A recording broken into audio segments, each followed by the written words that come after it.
วัฒนธรรมออกอากาศที่วัดฝ่ายหินตำบลสุเทพอำเภอเมืองจังหวัดเชียงใหม่วัดหนองกายตำบลสันปะยางอำเภอแม่แตงจังหวัดเชียงใหม่สถานีวิทยุ CM77 วิทยุอินเทอร์เน็ตล้านนาสถานีวิทยุพระพุทธศาสนาจังหวัดเชียงรายและสถานีวิทยุคลื่นพระพุทธศาสนาและจริยธรรม96 เมกะเฮิรตซ์ดำเนินรายการโดยอาตมาภาพพระครูวิสิทธิ์ศิลาภรณ์เจ้าคณะตำบลป่าแดดเจ้าอาวาสวัดวังสิงห์คำตำบลป่าแดดอำเภอเมืองจังหวัดเชียงใหม่เป็นผู้ดำเนินรายการก็นำเสียงธรรมะแบบปืนบ้านล้านนามาพบมาปะญาติโยมศรัทธาในยามเจ้าตั้งแต่เวลา6 โมงป่ายถึง7 โมงโดยประมาณเวลาขณะนี้6 โมงแห่ม7 นาที8 นาทีแล้วเนอะใครยังบัดตื่นใครยังบัดลุกตื่นกันได้ลุกกันได้แล้วเนอะขวายมาแล้วแสงเงินแสงทองจับขอบฟ้ารุ่งอรุณวันใหม่มาถึงแล้วนกโนกาไก่สิงสารสัตว์เจาะว่าหากินเฮามนุษย์เดินดินก็จะไปมัวรับมัวนอนเนอะลุกได้แล้ววันนี้อากาศเริ่มเย็นแต่ว่ามีฝนวันก่อนมีฝนตกน้ำค่ำแต่ว่านี่ก็ครึ้มมีลมกระโชกลมโชยตลอดอากาศเย็นสบายก็จะเข้าสู่หน้าหนาวจะไปเมาลับเย็นเฮ้ยนอนม่วนนี่นะก็เดี๋ยวก็จะเสียการเสียงานลุกกันได้เตรียมตัวเตรียมกายเตรียมใจแต่บางท่านวันนี้เป็นวันหยุดก็อาจจะหยุดอยู่บ้านอยู่จอง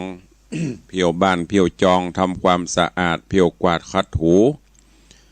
ไก่เดี๋ยวนี้เปงเข้ามาละพำหาเวสสันดรจะเข้าบ้านเข้าเมืองมีเวลาก็เพียวกวาดบ้านกวาดจองอากาศเย็นสบายเจ้ามาก็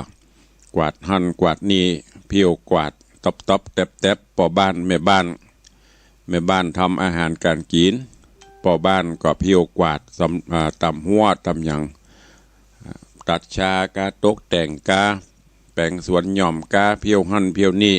เป็นงานอดิเรกก็ขอให้วันนี้เป็นวันแห่งความสุขของทุกท่านเนอะวันนี้ก็ก่อนที่เฮาจะได้ได้ได้จากันนั่นก็ยกไปใต้รายการก็จะได้เทศนาธรรมให้ญาติโยมทั้งหลายได้รับฟังกันในเรื่องคันธนะไผ่ร้อยก่อเกวียนร้อยเล่มวันนี้จะขึ้นผูกสุดท้ายผูกตี10แล้วจะ เป็นผูกอวสานแต่คงบัตันอวสานเตื้อเพราะธรรมก็มีความยาวก็บางเจ้าตุลุงก็ดังที่ได้แจ้งคือ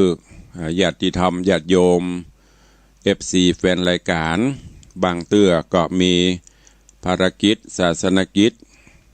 ตั้งแต่เจ้าอย่างตะวานี่ก็เจ้ามาก็ไปงาน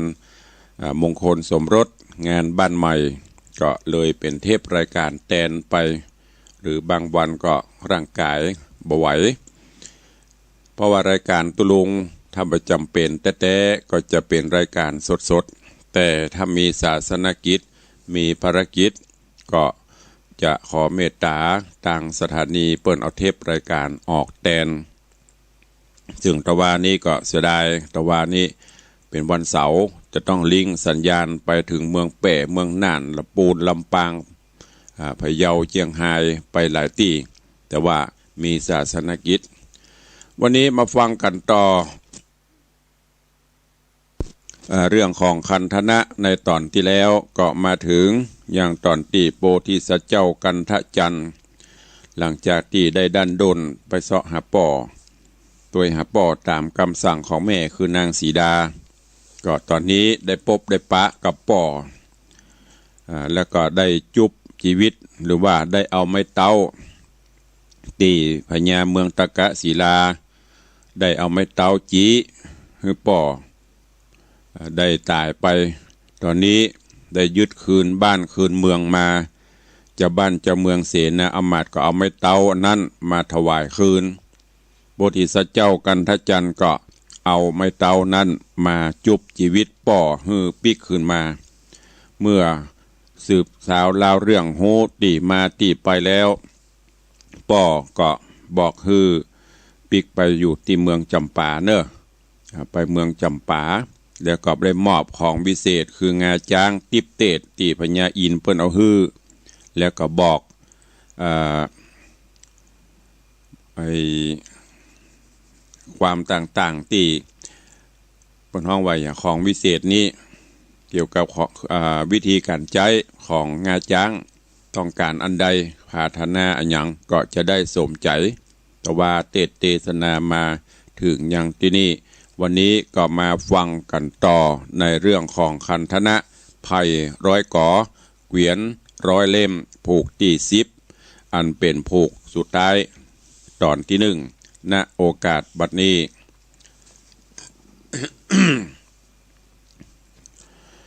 นะโมตัสสะภะคะวะโตอะระหะโตสัมมาสัมพุทธัสสะจันตะกุมาโลสุตันตังละภิตวากาอากาเสนะคาโตติสัทธโวโดราสัพปุริสะตังลายดังยิ่งใจม้วนหมู่อันอยู่นานำท่าฟังธรรมพระเจ้าสืบมาแต่เก้าเมินมาตามกาถาบาทตนที่สืบสนตัวไปบัดนี้แหละนาจันตะกุมาโรสุตันตังอันว่าเจ้ากันทะจันกุมารกันป้อผู้บานเต้าไทยฮือแง่ใบวิเศษมีฤทธิเดชนำนาก็อำลาอำมาตย์ปจาราชเสนาแล้วเสด็จมาไปนอกเจ้าก็ออกมาขี่แงก็สะย่องขึ้นฟ้าไปบนไปหลวงโหนอากาศคำเข้าไกลลาดหิมมาปานเข้าโดข้ามดงดานป่าไม้ข้ามดอยใหญ่หินผาก้อนและตาลงดูก็หันจุมปูโลกลามีแม่น้ำใหญ่หลายสายหอเฮือนใหญ่เป็นถอยมีบ่อน้อยนำนาข้ามปลาหลายประเทศยิงไปฮอดขีดอาณาเมืองจำปานะก่อนใจแล้วจริงใดวายนาก็เหินฟ้าลงมายังตีนาภาศาสยามนอนอำมาตย์และเสนาตั้งเกาะมากลมเกลาขาบใบเล่าวันตาแล้วก็มาเวทเฝ้าเจ้านอนเนากันทะจันด้วยสาธุการยินดีส่วนว่าเจ้าบุญมีหนอดเนาก็รีบไต่เต่าไปไว้นางนาไทยสีดาแล้วก็มีวาจาตันเล่ากับแม่เจ้าหลายประการก็มีหันและนาเมื่อนั้นเจ้ากันทะเนตรนอนน้อยลูกนางยอดซอยสีไว้กันเจ้าได้ยินว่าเจ้านอดลาบุญนา ก็ได้มาฮอดปุรีเจ้าบุญมีหนอดไทยก็ออกไปทำหาถึงปิตาป้อเจ้าว่าปะเล่าสันดายโหนตั้งไกลหรือไกลแล้วเจ้าได้สิ่งใดมาอันปิตาเอายื่นปันเมื่อนั้นเจ้ากันทะจันนอดน้อยก็ตอบถอยกำจาว่าพระปิตาป้อเจ้าสุขที่อย่างเต้าสวัสดีโหนตั้งมีบอกไกลอันข้าได้ของมาของนั้นแน่ เป เป็นของวิเศษเป็นของดิบเตดเจียงคันพระผู้บานป้อเจ้าได้ปั่นเล่าฮือข้ามาว่าอันเมื่อนานกันทะเนตนอไทยกันว่าได้ยินน้องเจ้าได้ฮับเข้าของแม่เจ้าบุญแน่นอไทยก็มีใจใครใดจริงเข้าไปขอเอา กับน้องเนากันถ้าจันว่าจุงแบ่งปันฮือขาของปิตาป้อเจ้าจุงปันเฮาพ่องเตอะว่าอันส่วนกันถ้าจันนอดาวก็บอกพี่เจ้าไปว่าของนี้นะพี่ไทยป้อก็ได้ปั่นมามอบฮื้อคาเอาไว้ขอพี่ไทยอย่าเอาไว้กับเฮาดีกว่าเตียงจักว่าบอกมีบ่ลายขออย่าหมายใครใดเมื่อก่อนไปตัวหาพระปิตาป้อเจ้าข้าน้องเนาก็ได้จวนปี้ไทยสายตาไปตัวหาป้อเจ้าปี้นอดเนาจอมพวน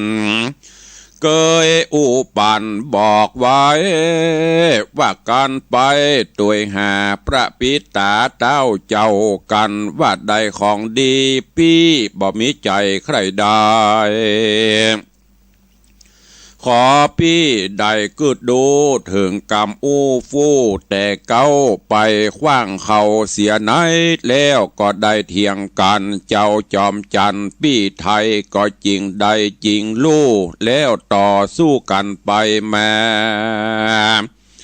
อันเต่าพระยาและเสนาต่างก็มาห้ามไว้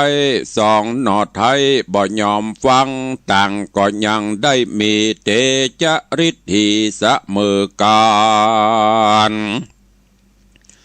ตาตาในกาละนอนใส่ที่นั่งเต่าไทยอินตาอันเคยนั่งมาแต่ก่อนเตียนยอมอ่อนดิเลแม่บาดนี้ก็มาแข่งเป็นหินเต้าขุนอินบ่จ้าก็ไหวหน้าพอดูยังจุมปูโลกใด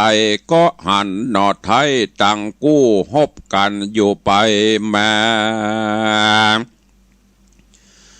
ขุนอินตาดาวไทยจริงได้ใจเต้าขุนทำเกิดวิสุกรรมลงมาพร้อมพญาแทนหลวงรีบทะลวงหาดหาวรีบฟังเฝ้าไกลกราแล้วจัดหาลมกลาเกือว่ามหาลมใหญ่กันว่าได้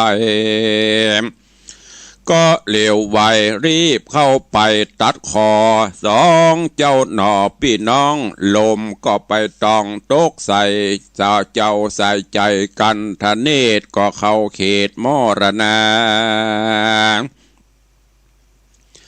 ส่วนอันว่าเจ้ากันทะจันกุมารบุญสมปานมากเต่า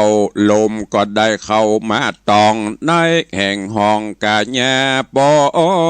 ยจักว่าก้อยกาดเจ้าหน่อยนาดบ่จ้าลมมาฟันลมกาเลี้ยววันฟันลมกระเรียวปันก็ขาดสะบันปูดขาดโตนเต่าราชเดวบุตรจริงมาจริงฮับมาอุ้มไว้ยังเจ้าหนอไทยกันทะจันแล้วก็เรียวปันองค์อาจไปหาเต้าราชอินตาบนฝากฟ้าสุขาวดีก็มิหันเล็ดนาเมื่อนั้นพญาอินตาพร้อมกับเทวดาองค์อาจเทวบุตรราชทั้งหลายก็มาหยาดยายเป็นถอยเอาน้ำสงนอดน้อยบุญนาฮือเป็นพญาจักรวรรดิราชมียศอาจนำนา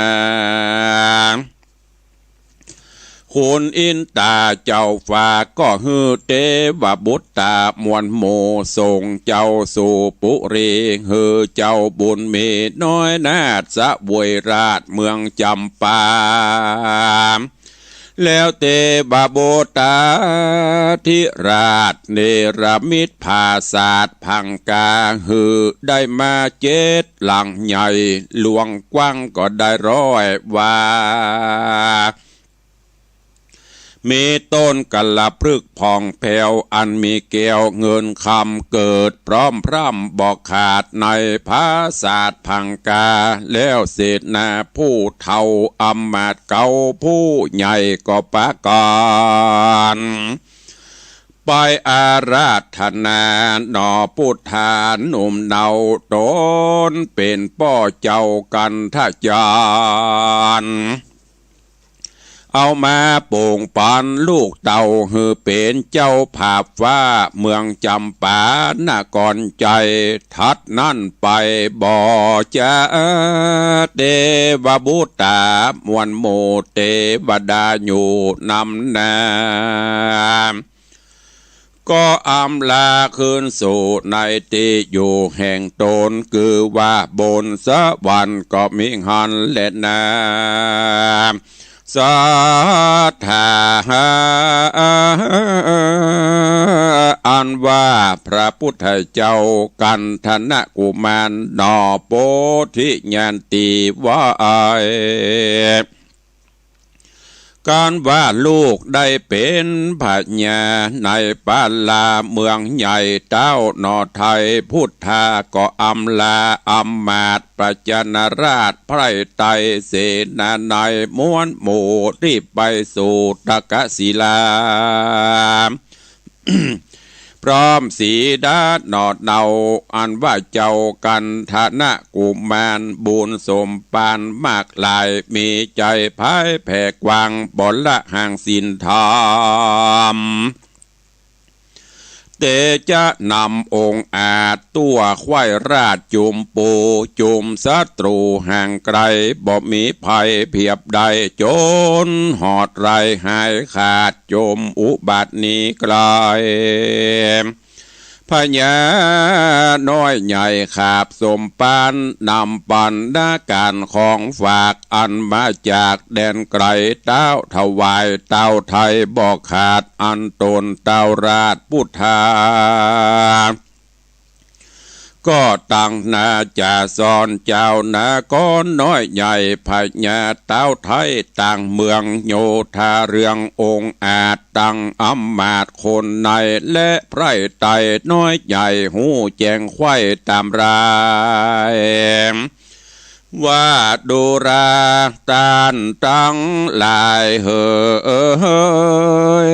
มวลหมู่อันนั่งอยู่เป็นสายจุงคงควายหลีกเว้นลบจากเส้นต่างบาปจุงมันหาบตังดีเพื่อหื้อหนีพ้นจากดังทุกข์ยากโลกีกรรมบอดดีตั้งหลายอย่าได้หมายเข้าไกลอันสืบได้แต่ไทยสีประการคือตานังจุงมันหื้อตาอย่าได้ขาดตามโอกาสเวลาของนาหน่อยมากตามที่หากหาใดตานคนยากไรอนาถาตานปู่ป่าพ่อแม่และเฒ่าแก่ตานายตั้งยิ่งใจใหญ่น้อยอันต่ำก้อยมองขี้ตานแก่เจียงจีสมณเพศอันเป็นเขตนาโบนจุงตานหนุนวัดว่าคือสร้างศาลาและวิหารกุฏิห่อหงคันน้อยใหญ่แปลงขัวไตข้ามน้ำและวัตถุพร่ำปัจจัยจุงตานไปเป็นอาจีนพร้อมกฐินผ้าป่าดาตานใจเจยบานชื่นจอบบลวงขอบสินธรรมบุญจักนำพ้นจากต่างตุกยากอบายศีลาฮือคงควายเป็นอาจีนจุงมิศีลห้าศีล8มันกดแขวดหักษา อ่านศีลห้าดันเล่าจักเป็นเก้านำไปป่าฮื้อได้เถิงสุขโป้นจากทุกข์เหลือหลายคนยิ่งใจมวลโมที่อันอยู่ลุ่มฟ้ากันมีศีลหากับตนย่อมเป็นมงคลลำเลิศป่าฮื้อเกิดสวดสดี ป่าฮือเกิดสวดสดีกันลานีลาพรากตายละจากเมืองโคนย่อมเอาโตนไปเกิดจันฟ้าเลิศเมืองบนย้อนกุโสนาส่งยูเฮอได้ไปสู่สวรรค์เฮอได้ปั่นไปรอดเบียงเกี่ยวยอดเนลปานและนาฮือได้ปั่นไปลอดเบียงแก้วยอดเนลปานและนาปาลิจาคาสัทธาอันว่าพระพุทธเจ้าตนเป็นเก่ากว่าโลกดับทุกโศกต่างหลายเป็นเก้านายนำหมู่ฮือเข้าสู่เนลปานกันว่าใครเนตานจัดเก่าตั้งแต่เก้าถึงไปโดยปาลิใหญ่บอดน้อยปางสูดซ้อยก่อนเก่าได้ฮือเจ้าได้ฮือเข้าจัดนี้พระเก่าจี้ใครจะเป็นโอสานกถาว่าตาสะโกโหอนุรุตโทษดังนี้เป็นต้นส่วนอันว่าพญาอินตาเจ้าฟ้ากินแหล่งดาบนสวรรค์พ่อเล้งหันโลกใดหันพับไข่จุมปูมาอินดูเนี่ยใหญ่ไม่อันผัวตายนี่กว่าเป็นแม่ญาตินั้นใส่แล้วก็ได้แต่งสร้างฮือเป็นจ้างเผือกแก้วกันเมียนแล้วก็สู่น้ำเอาปาตาย่ำเขาหน้าแม่เท่าล้มควายบ่ใจไผอื่นไกลก็หักมาได้อนุรุทธะเทนในกาละบัดนี้แหละนา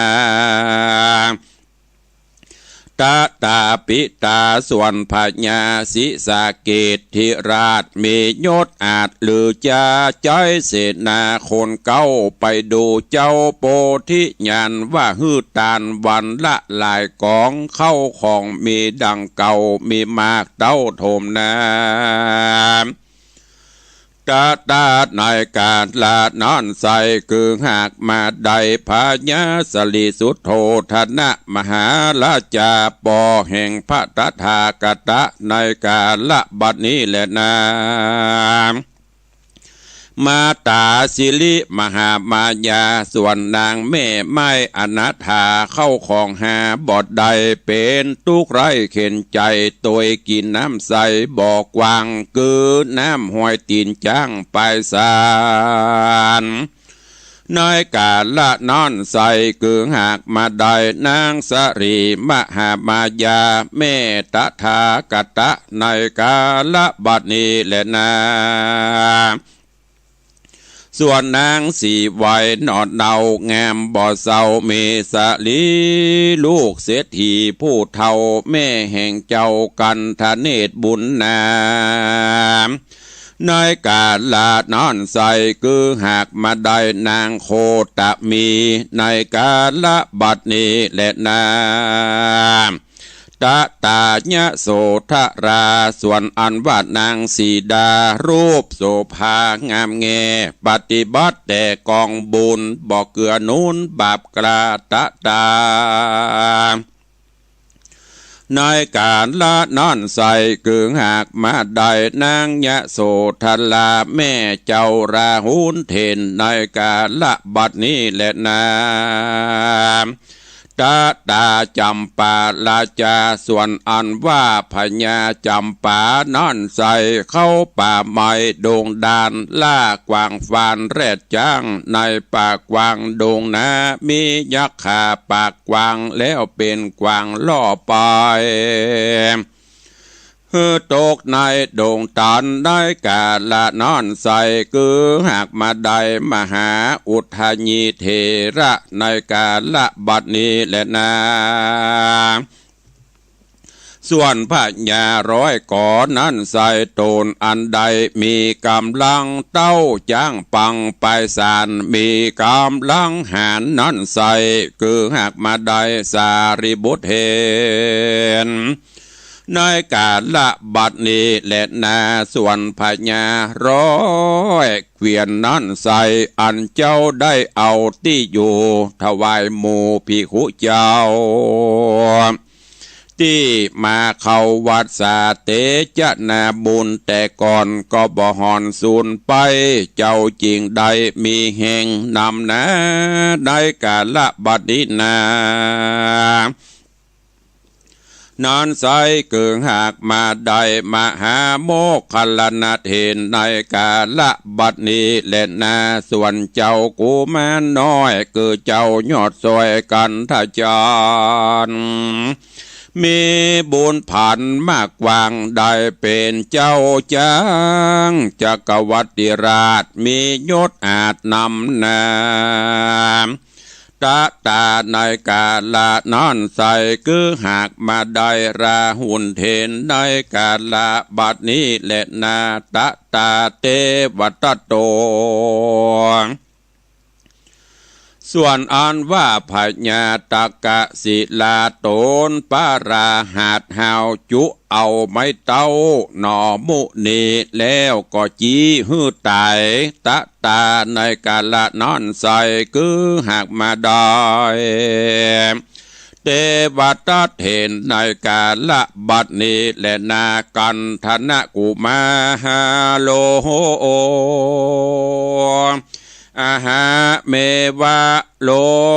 กนาโถ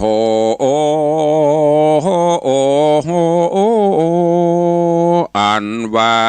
เจ้ากันธนกุมารนันเล่านอโปธิญาณเจ้าบุญใหญ่ควายโลกตายแดนไกลบ่มีไผเพียบใดต่างก็มาขาบไว้สมปานปารามิญาณเกกลาได้นั่งเต้นเกี่ยวตลัดพญาในกาละนั่นใส่คือหากมาได้แก่กูพระตถาคตโตนเป็นเก้าเป็นติเปิ้งแก่โลกตั้งสามในกาละบัดนี้แหละนาเสสาจนาพุทธปริสาส่วนฝูงเศษเหลือนั้นใส่ก็มาได้ยิ่งใจคนตั้งหลายมวลหมู่อันตั้งอยู่ตามธรรมบอกกระทำบาปกระในกาละนั้นใส่คือหากมาได้พุทธปริสัทสีมีภิกขุภิกขุณีอุปาสกาอุปาสิกาแห่งมหาสัจเจ้าได้กาละบัดนี้แลนาตัสมาสาทะโวดูราสัพปุริสะตั้งหลายตั้งยิงใจหนุ่มเทาจูงดูเอาเจ้ากันธนกุมารตนมีบุญญาณมากกวางเป็นเจ้าจ้างภาปุรีเตจลิทีเก่งกล้าศัตรูทวนนาเก่งกลัวตั้งยักษ์ปะโลหาดหาวร้อยเอเต้าไว้สาย้อนปุญญาปาละเมก็บ่อาจหนีบาปกรรมตัวอันดำมนเศร้าได้ฮื้อเจ้าตกะศิลาจุเอาไม้เต้ามาจี้ใส่โจรว่าได้ถึงตาย แล้วเลยกลายเป็นคำเมินแนะนำแต่เล่าบ่มีเจ้ากันถ้าจันมาโป่งปันโพดไว้ก็บ่ได้คืนมาสงสารนี่นะมันบ่มันเตียงหูความเงียงเป็นมาหูเวียนตายเวียนเกิดเอากำเนิดปฏิสนเกิดเป็นคนเป็นเพศเวียนว่ายในเขตวัฏสงสารขอฮือต้านตั้งหลายจุงคงควายอย่าขาดอย่าประมาทตั้งตานศีลเจียงคันสะอาดอย่าได้ขาดภาวนาบุญจักป่าเตื่อมตุ่มยกจากลุมไปบนจากเมืองโคนเตตตองไปสู่ห้องสวรรค์ก็มีหันและนาตุมเหภวันตาอันวัตันตั้งหลายมวลหมู่อันอยู่เป็นสายตังยิ่งใจหนุ่มเท่าติดตั้งเต้าฟังธรรมละจากกรรมบาปกล้าได้ตั้งแน่ฟังแต่เก้าตราบตลอดต่อเต้าเถิงไปเป็นนิยายก่อนเก่าเบือกปีเล่าก็มีลายบทได้หมายดีใจจุงเอาไว้ใจกับตนฮือเป็นโหนต่างกวางไปหอดตาตั้งเนรปานอันสำราญข้ามเจ้าบ่หูแก่เท่าจะลาขอป้อออกไม่ออกศรัทธาหนุ่มเท่าจุงเตียงเต้าหนอตีคาจากผาธนาอันใดบ่นี้ไกลจากธรรมขอสมกามมักไฟทวนนาควายยิงใจสุขสบายเที่ยงเต้าทุกคำเจ้าคืนวันก็มีโดยปากาดังกล่าวมานี้แหละนาเนติตังขีญาสังวันนาวิเศ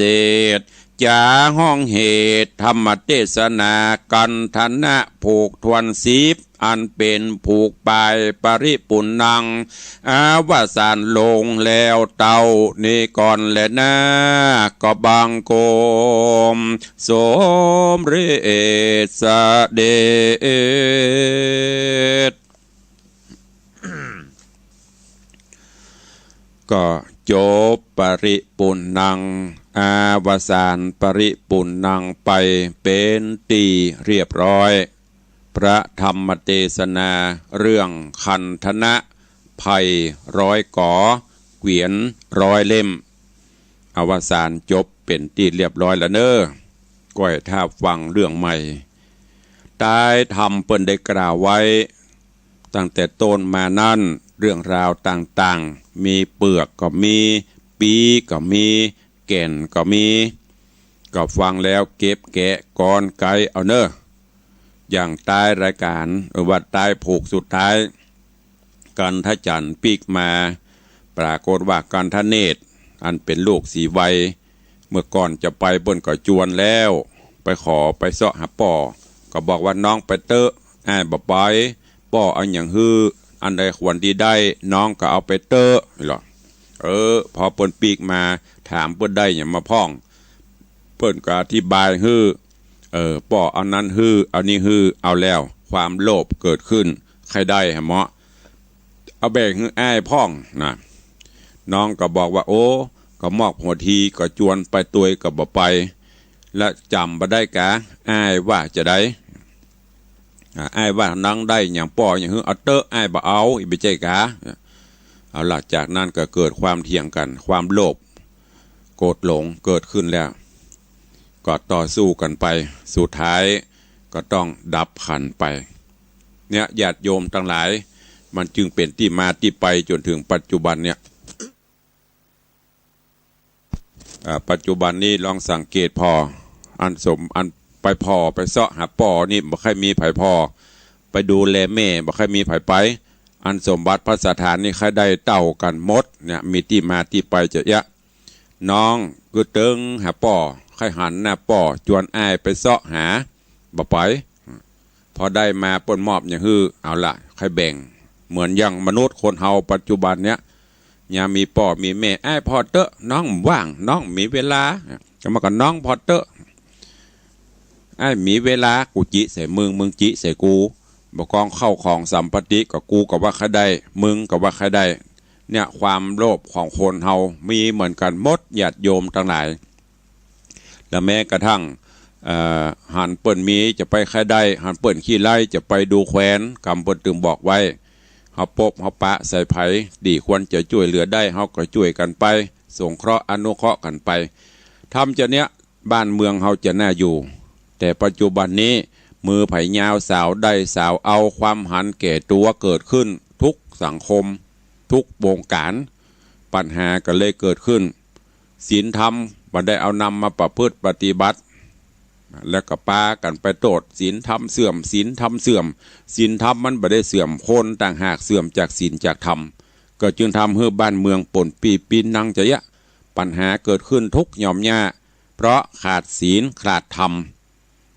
ต่างคนก็มีความโลภหลงโลภโกรธหลงละเลงในยศถาบรรดาศักดิ์หลงละเลงในกิเลสตัณหาต่าง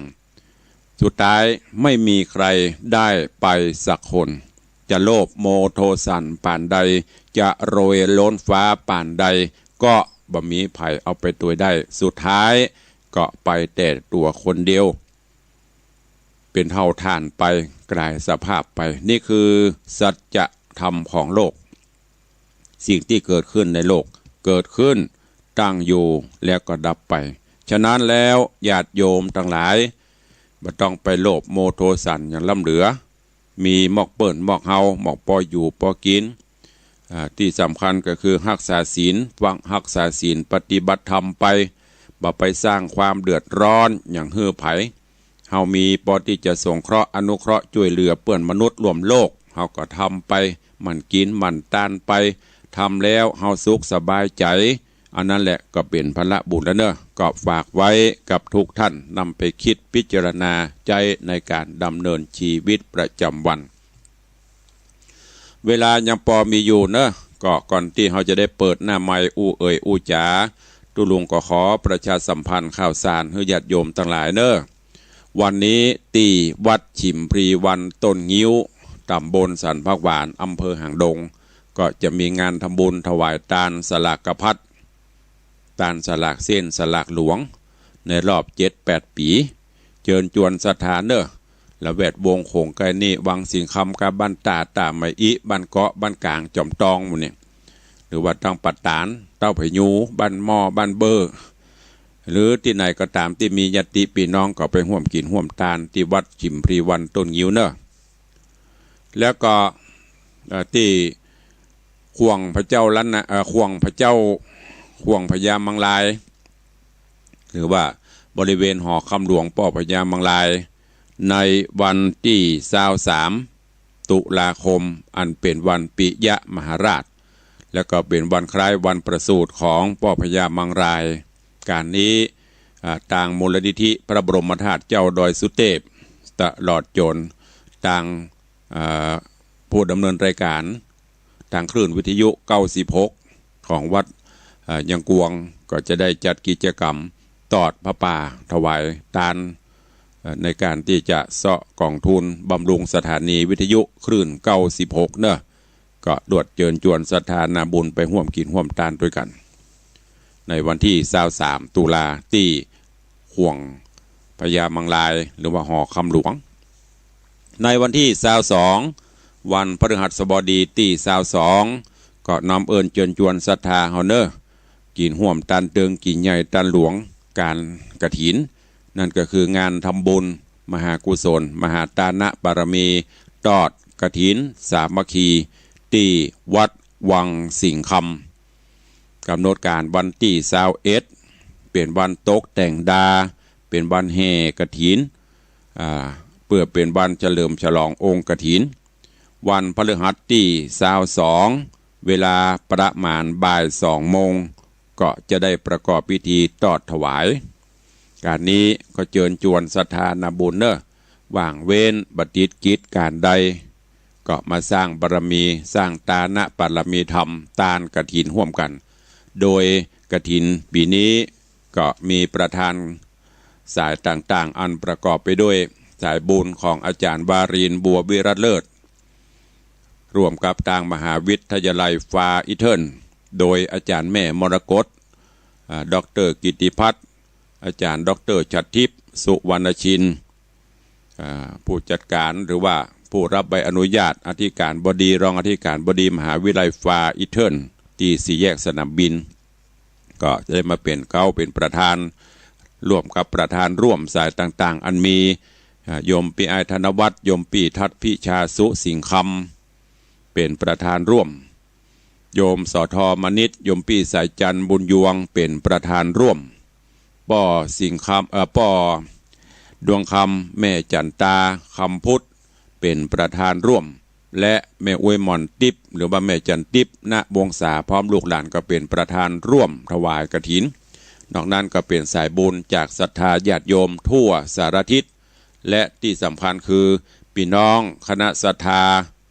ครูอุปถากวัดวังสิงคำคือศรัทธาบ้านวังสิงคำวัดวังสิงคำทุกหลังคาเฮือนก็จะร่วมกันทำบุญถวายทานกฐินเนอะเชิญชวนทุกท่านร่วมโมทนาบุญด้วยกันตัวเอง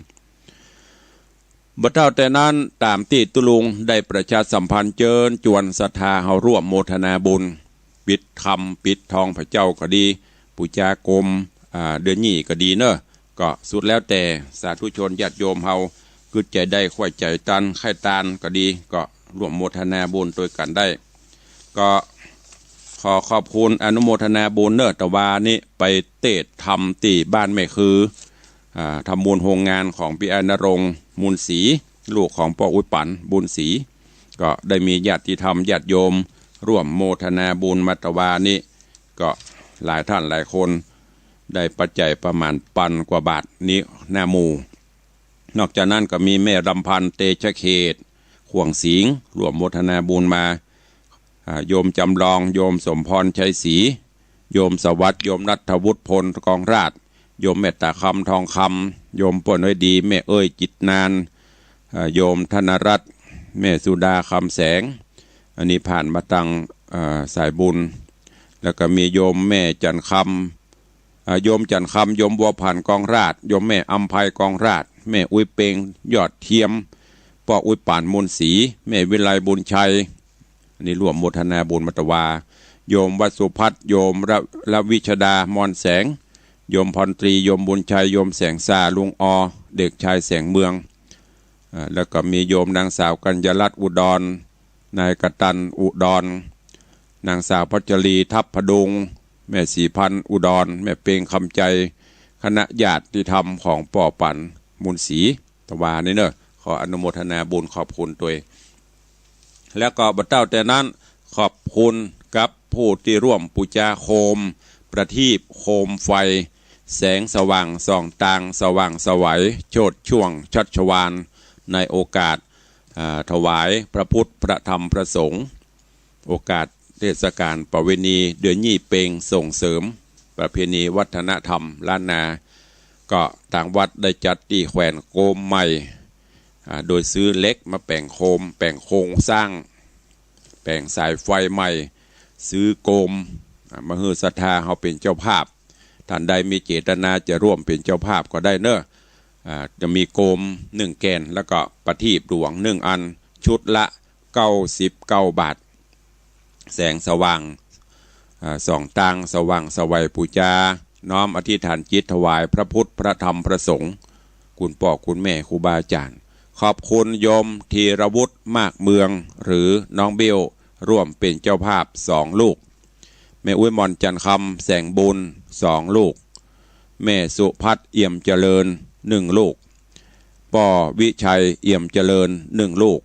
โยมประพันธ์เอี่ยมเจริญ1 ลูกโยมจันตาคำจินะ1 ลูกแม่บุญพินอ่ำคด1 ลูก โยมปีไอธนวัฒน์โยมปีทัดพิชาสุสิงคำนี่ปูจาเต่ากูลป่อจำนวนทั้งหมด21แก่น21ลูกก็ขออนุโมทนาบุญเนอะท่านผู้ใดจะเป็นเจ้าภาพก็สุดแล้วแต่ชุดละ99 บาทตุลุงเอามาตือมดตือมวลกัน999แก่นจะได้ปูจาถึง2ตีถึงในวัดถึงนอกวัดเฉพาะแปลงโค้งแปลงหยั่งไปถึงเดินสายโฟงสายไฟถึงปูจากรมก็หมดไปหลายหมื่นละก็เชิญชวนเนอะในเทศกาลตัวเองเอาละเข้าสู่หน้าไม้ใครจะโอ้จะเอ่ยจะจ๋ากับตุลุงยามเจ้าวันนี้ก็เข้ามาได้เนอะ0817836540081783ไผ่ตึงบัดเต้าบัดตันไอเบลว่าจะได้แจ้งนะครับอันผมร่วมกฐิน200แล้วก็ผม200เป็นเงิน400ฝากลุงวัดไปด้วยแล้วนะครับครับผมขอบพระคุณหลายๆเด้อเอาไว้สาธุบุญรักษาไอเบลโทรเข้ามาแจ้งฝากปัจจัยมาตังปีอาธนวัฒน์แล้วจำนวน400เป็นยังเดี๋ยวบุญถึงเอามาฮื้อเนอะขอบคุณกับไอเบลได้สายบุญร่วมเป็นเจ้าภาพกฐินร่วมกฐิน200แล้วก็โกม2แก่น ไผจะโอ้ตัวตุลงเข้ามาเนอะ0817836540บรรลุกันเตือกาจะ7 โมงแล้วเนอะห้างเวลาคืออู้ตัวบ่มีไผอู้กันบ่ได้ก็มีกะไอเบียวตะกาอู้ตุลุงมุนะบ่ได้หมดลูกเนอลูกอ้าวเจริญปอนสายที่2ไว้สาครับลุงครับอันกรมแกนตะไหลก็ครับชุดละ99 บาทมีกรมกับผางปฏิบหลวงปฏิบไงนะบ่ใช่ปฏิบแตะแมะนะอันผมเอา2แกนนะครับเดี๋ยวเนอะขออนุญาตชื่อกับชื่ออย่างก็ผมพ่อหลวงวิเชียรชมพูป้อครับพ่อหลวงวิเชียรชมพูป้อครับบ่ครับผมชมพูป้อบ้านอย่างก็เนี่ยบ้านวังทานร่องหัวแดงครับอ๋อวังทานร่องหัวแดง2ลูกเนาะครับสาธุอนุโมทนาที่เขียนท่านจะได้เขียนชื่อใส่เฮ้อแล้วผมอ้อมกฐินแม่100นะครับกฐิน100เนาะรวมเป็น 30,000 เนาะครับ วันนี้ผมว่าจะเข้าไปตุลุงอยู่วัดก่อนนะวันนี้ช่วงบ่ายบ่อยู่ป่อช่วงงายอยู่ช่วงบ่ายจะไปสลากกระพัดวัดต้นงิ้วแล้วผมเข้าไปมันไปตรงไหนนะตุลุงร้องวัวแดงถ้าลูกร้องวัวแดงมาก็ตีเอามาวงแหวนสาย3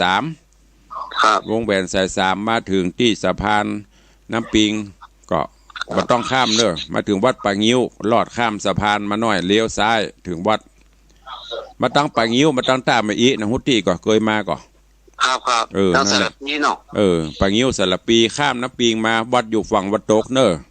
ครับผมสาธุอนุโมทนาบายูก็มีโยมอยู่ฝากโยมเขียนชื่อใส่เลยแล้วก็ไปห้อยโกมตึกกล่องหั่นน่ะครับเจริญปอนเนอร์สาธุครับขอบคุณอนุโมทนาบุญเนอร์กับปหลวงวิเชียรชมพูป้อบ้านวังทานร่องหัวแดง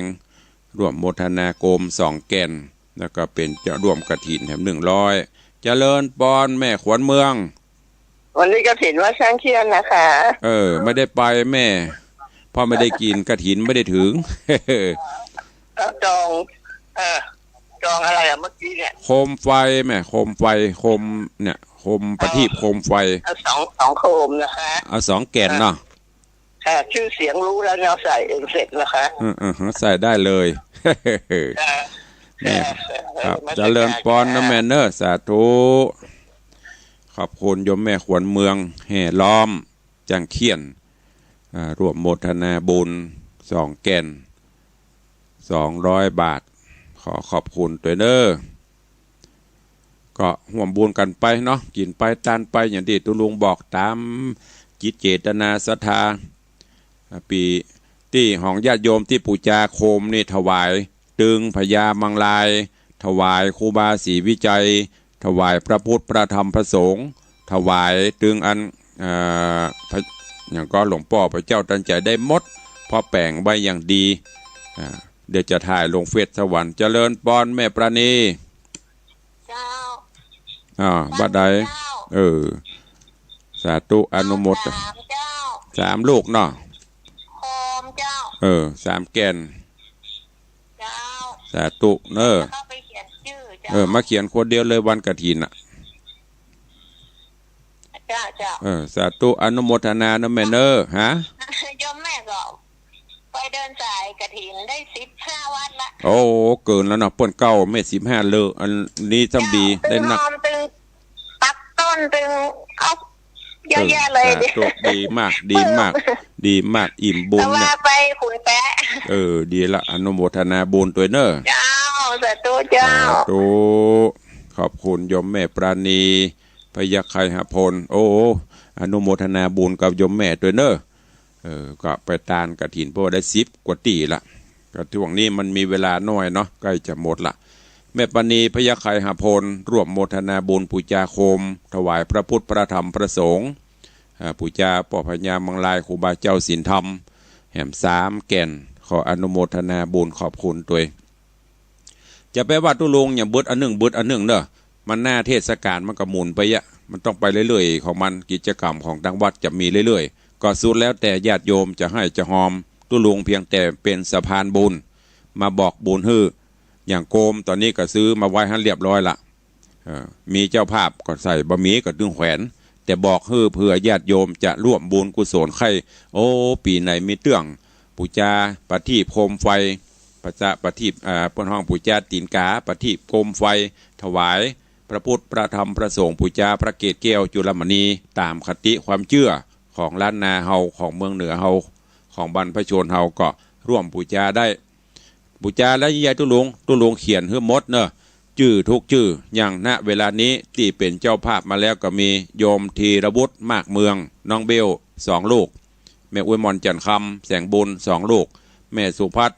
เอี่ยมเจริญ1 ลูกพ่อวิชัยเอี่ยมเจริญ1 ลูกพ่อประพันธ์เอี่ยมเจริญ1 ลูกโยมจันตาคำจินะ1 ลูกแม่ยุพินอัมโคต2 ลูกโยมธนวัฒน์โยมทัศพิชาสุสิงคำ21 ลูก21 แก่นพ่อหลวงวิเชียนชุมภูป้อร้องวัวแดง2 แก่นแม่ขวนเมืองแห่ล้อม2 ลูก2 แก่นเนี่ยแม่ปราณีพยัคฆ์ไคหพล3 ลูกหรือ3 แก่นตุลุงโจดชื่อหมดเนอะมันต้องกลัวศูนย์ดินศูนย์หินศูนย์ทรายหายไปกับฟ้ากับลมหรอกเขียนชื่อให้หมดทุกคนที่บอกมาอันนี้ไม่ต้องห่วงอย่างที่ตุลุงบอกสัจจะสัจจังนะอธิษฐามิอย่างกำหลวงพ่อคูณบ่ามีสัจจะบอกไปก็เขียนให้เปิ่นไม่ได้เอาของเปิ่นไปจ่ายอย่างอื่นเปิ่นหอมอันใดก็เป็นอันนั้นเงินพระเจ้าทองคำกับพระเจ้าทองคำแผ่นทองกับปอแผ่นทองกฐินกับปอกฐินแยกแยะไว้สามารถตรวจสอบได้ตลอด24 ชั่วโมงด้วยความสัตย์ซื่อเนี่ยแล้วตุลุงก็อู้ซื่อๆอย่างเงี้ยใครห้อมก็ห้อมบ่ห้อมก็ตามใจบุญนี่เขาบังคับให้ไปได้หรอกเปิ่นจะห้อมก็ห้อมเปิ่นห้อมก็ตามใจบอกไปซื่อๆไม่มีใส่ไข่ใส่นมอย่างสักอย่างตุลุงตัวอู้ไปซื่อๆของตุลุงจะเยอะก็ฝากไว้กับญาติโยมเนอะเวลาใกล้จะหมดละแหมสักสายสุดท้ายมีก็บางวันก็ได้มาอู้บางวันก็ไม่ได้มาเนอะช่วงนี้ศาสนกิจหนาแน่นตัวภายมาวันนี้เมื่องายอยู่แต่เมื่อตอนจะไปสลากเนอะเมื่อตอนไปอยู่เตี้ยงจะไปสลากวัดต้นงิ้ววันนี้จะไปเตะสลากไม่ใช่ไปกินกล้วย ก่อนว่าไปกินกล้วยสลากไปกินได้ยังมีกระตอกกินตั้งน้อยมันกันเนาะ เอามีอยู่ก็สายสุดท้ายถ้าบ่มีจะได้ล่ำได้ลากันมีแล้วเนาะก็ลวดล่ำลากันเวลาเหลือ1 นาทีคืนตั้งสถานีเพื่อเปิ้นมีข่าวสารจะได้แจ้งวันนี้ขอความสุขสวัสดีบังเกิดมีกับทุกท่านเนอะขอให้เป็นวันแห่งความสุขของครอบครัวดำเนินการใดก็ขอให้สำเร็จผลขอจงได้บังเกิดมีกับพระเจ้าประสงค์จุดตนจุองค์ภิกขุสงฆ์สมณเณรสถานบุญทุกท่านเนอะอยู่ดีมีสุขเหมือนกันทุก